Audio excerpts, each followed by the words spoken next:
আসসালামু আলাইকুম গাইস, কেমন আছেন আপনারা? আশা করি অনেক ভালো আছেন। আলহামদুলিল্লাহ আমি অনেক ভালো আছি। তো আমার কথা ছিল 5 দিন পরে আমি একটি ভিডিও নিয়ে আসবো ড্রাগন সম্পর্কে, কিন্তু আমি খুবই দুঃখিত। আমি গিয়েছিলাম খুলনায় বেড়াতে, এজন্য আমি জাস্ট 5 দিন পরে ভিডিওটা নিয়ে আসতে পারি নাই। একটু দেরি হলেও আজকে আমি আপনাদের সম্পূর্ণ বিস্তারিত জানাবো এই ভিডিওতে। তো আরও খুলনা থেকে আমি হলুদ ড্রাগনের আছে বড় বড় যে ড্রাগনটা হয় সেই জাতের চারা নিয়ে চলে আসলাম, এবং এটা লাগানোর জন্য উপযোগী করার জন্য আমি কি কি করা দরকার এবং লাগানো ড্রাগন গুলো কেমন হয়েছে সম্পূর্ণ বিস্তারিত জানাবো এই ভিডিওতে। তো অবশ্যই ভিডিওটা না টেনে সম্পূর্ণ দেখার অনুরোধ করি। অবশ্যই চ্যানেলটা সাবস্ক্রাইব করে নিন। হ্যালো বন্ধুরা, দেখতে পাচ্ছেন 5-7 দিন আগে যে ড্রাগনটা আমি লাগাইছিলাম সেই ড্রাগন। এখন আমি এর গোড়া থেকে আগা পর্যন্ত ড্রাগনে কোনো কষ্ট এসেছে কিনা আমি সেইটা দেখাবো। এই যে দেখতে পাচ্ছেন একটা কস আমার ছেড়েছে ড্রাগনে। এখন আপনাকে আমি একটা একটা করে সব গাছই দেখাবো ইনশাল্লাহ। জাস্ট মাঝখানেরটা দেখাই নাই, শেষের 2 জোড়াটা দেখাচ্ছি, যেহেতু ভিডিওটা বড় করি নাই। তো শেষের গাছে আমার এই যে গাছটা দেখতে পাচ্ছেন এইটাও হালকা বেরোচ্ছে। এই যে দেখতে পাচ্ছেন কাটা কাটা মতো দেখা যাচ্ছে আগায়, এটা মূলত কস বেরোচ্ছে। 5-6 দিন আগে এইটাকেও ওই যে বড় কসটা আপনারা দেখলেন ওইটাকেও এরকম ছিল। আপনি একটু ভালো করে দেখালাম। এবার আমি যেহেতু এখন বর্ষাকাল, বৃষ্টি হওয়ার কারণে যতই নিড়াই দেওয়া হচ্ছে, আমার সার দেওয়ার আগেই মূলত পানিতে আবার ভিজা আছে, যার কারণে এখন দেখতে পাচ্ছেন জমিটা আমার জো হয়ে গিয়েছে, তাও সেইভাবে জো হয় নাই। তারপরে আমি নিড়িয়ে দিচ্ছি এবং গোবরে সার দিতে চাইছিলাম আর কি, কিন্তু দেয়া হয়নি।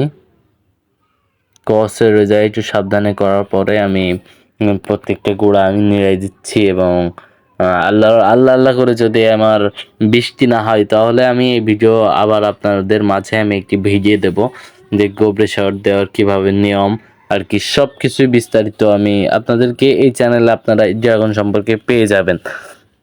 অবশ্যই আমি সব কয়টা গাছই নিয়ে ফেললাম, দেখতে পাচ্ছেন কত সুন্দর দেখাচ্ছে আমার বাগানটা। জাস্ট আমি খুলনা থেকে এখন দেখতে পাচ্ছেন, আমি বলেছিলাম ভিডিও প্রথমে বলেছিলাম যে খুলনা থেকে আমি চারা নিয়ে আসছি। এখন দেখতে পাচ্ছেন এই যে দাগগুলো দেখতে পাচ্ছেন আপনারা, দেখা একটু এই যে দাগগুলো দেখতে পাচ্ছেন, এটার অন্যতম একটি কারণ আছে যেটা আমি আপনাদেরকে বলবো।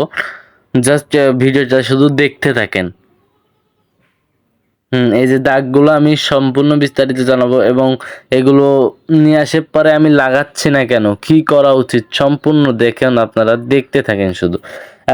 এটা নিয়ে আসার পরেই যদি আমি দেখেন অনেকগুলো কাটা আছে, কেটে কেটে ছোট করা আছে বা এখনো কাটতে হবে। যদি আমি এখনই যদি এগুলোকে আমি লাগাই তাহলে এগুলো পচন ধরবে। এজন্য আমাকে এখানে নিরানোর মতো করে খুঁজে আমি এই জায়গা দিয়ে কাদা করে, এই যে গায়ে অনেকগুলো শিকড় দেখতে পাচ্ছেন, যে পাশে আমি লাগাবো সেই শিকড়গুলো যাতে জ্যান্ত থাকে, এজন্য আমি মূলত এখানে খুঁজছি। আর একটা কথা বলেই দিই যে চ্যানেলটা অবশ্যই সাবস্ক্রাইব করে রাখবেন, কারণ আমি মূলত প্রতি সপ্তাহে একটা একটা হলেও এই হলুদ ড্রাগন সম্পর্কে আমি ভিডিও দেব। জাস্ট আমি ঝুরঝুরে করে নিচ্ছি, এবং আমি এই জায়গায় আপনাদেরকে আমি তাও দেখাবো কিভাবে করি। সম্পূর্ণ ভিডিওটা শুধু দেখতে থাকেন, অবশ্যই একটি লাইক করবেন। একটা কথা বলি যে আমার এই চ্যানেলের নামেই একটি ফেসবুক পেজ আছে, এই ইউটিউব চ্যানেলের নামটাই একই নামে একটি ফেসবুকে পেজ আছে, যে জায়গায় আমি এইসব গাছের চারা বিক্রি করি। সব রকম গাছের চারা আপনারা ওই পেজে যে পেয়ে যাবেন। জাস্ট এই চারাগুলো আমি বিক্রি করব।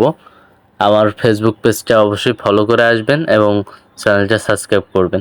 এবং আপনাদেরকে আমি বলে দিই, এই যে দাগগুলো দেওয়া হয়েছে যাতে উপরটা চেনা যায়। অবশ্যই যদি কাটা বাজ যদি নিচে লাগানো হয় সেগুলো হবে না, পচে যাবে। এজন্যই মূলত দাগটা দেওয়া হয়েছে, যাতে উপর কোনটা নিচে কোনটা অবশ্যই আমরা চিনতে পারি। তো আজকের ভিডিও এই পর্যন্তই। যারা শেষ পর্যন্ত দেখছেন তাদেরকে অসংখ্য ধন্যবাদ এবং সাবস্ক্রাইব করতে ভুলবেন না। ধন্যবাদ।